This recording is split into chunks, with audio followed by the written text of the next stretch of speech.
Okay, so if you're here listening to this, you're probably like me, and you care a lot about keeping those little smiles, those kid smiles, bright, right? And that means tackling things like gingivitis. Gingivitis, yeah. It's super common. Really is. But the good news is it's reversible. It is.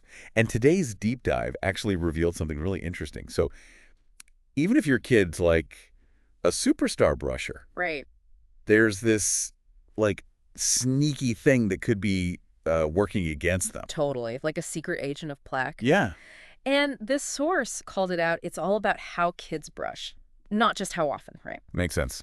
They were really emphasizing brushing the gum line, not just like the teeth themselves. Apparently that's plaque's favorite hiding spot. It's like trying to clean your room, but you just kind of sweep everything under the rug. Exactly. Out of sight, out of mind, except in this case, it's out of sight and it becomes a bigger problem. Exactly. And you know what else?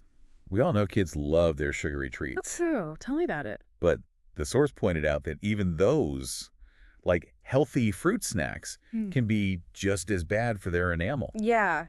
They really emphasize those hidden sugars, They're like the sneaky villains of the snack world. I know, I always think I'm making a good choice.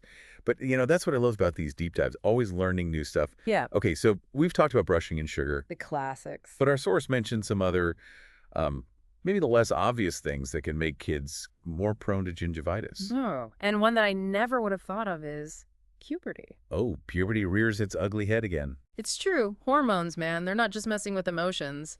They can actually make gums more sensitive to plaque. So on top of everything else, their gums are like, let's have a meltdown too.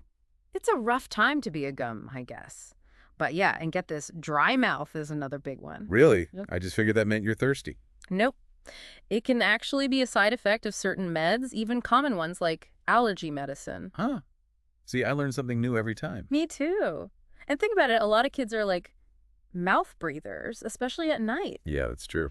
The source was saying that can lead to dry mouth too, so that's something to keep an eye on. That's a good point. I never would have connected those dots. Mm-hmm. Okay, so those are some sneaky culprits, but how do we even know if it's gingivitis? Like, are there any giveaways? Right, because kids aren't exactly known for raising their hands and saying, "Excuse me, I think my gums are acting up." Exactly. Yeah. So luckily, our source for this deep dive gave us some signs to watch for. Yeah, like a secret decoder ring for worried parents. Okay, so clue number 1, bleeding gums. And not just a little bit from, brushing too hard. Right, like sometimes when they're first learning, it can happen. Exactly. But the source mentioned dentists often find it during those checkups, even with gentle probing. Oh, yeah. Right. What is that about, anyway? They always, poke around with that little metal thing. Right. It's called probing, apparently. They use it to check for inflammation, even if it's not super obvious just from looking. So it's like a sneak attack on gingivitis. I love it.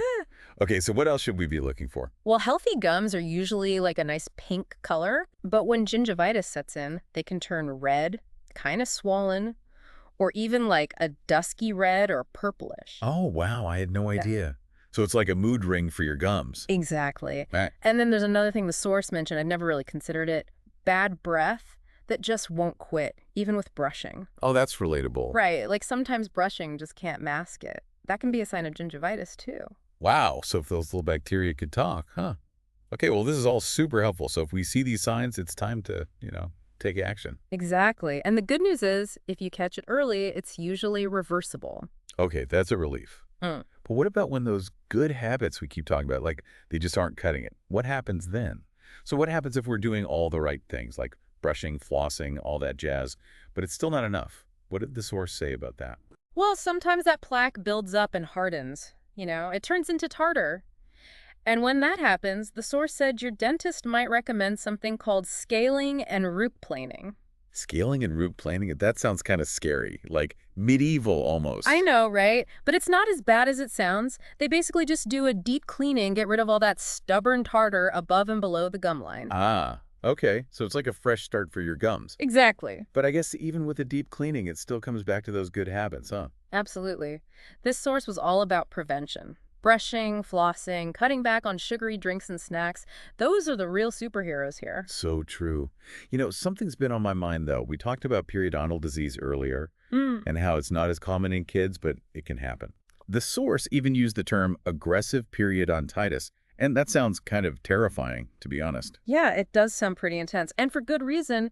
Gingivitis is just the gums, but periodontal disease, it goes deeper. It can affect the bone, the tissues that hold the teeth in place. Oh, wow. So it's like, And aggressive periodontitis, that's the kind that moves fast. So yeah, early intervention is key. okay, wow. So what should we be looking for? Are the signs similar to gingivitis?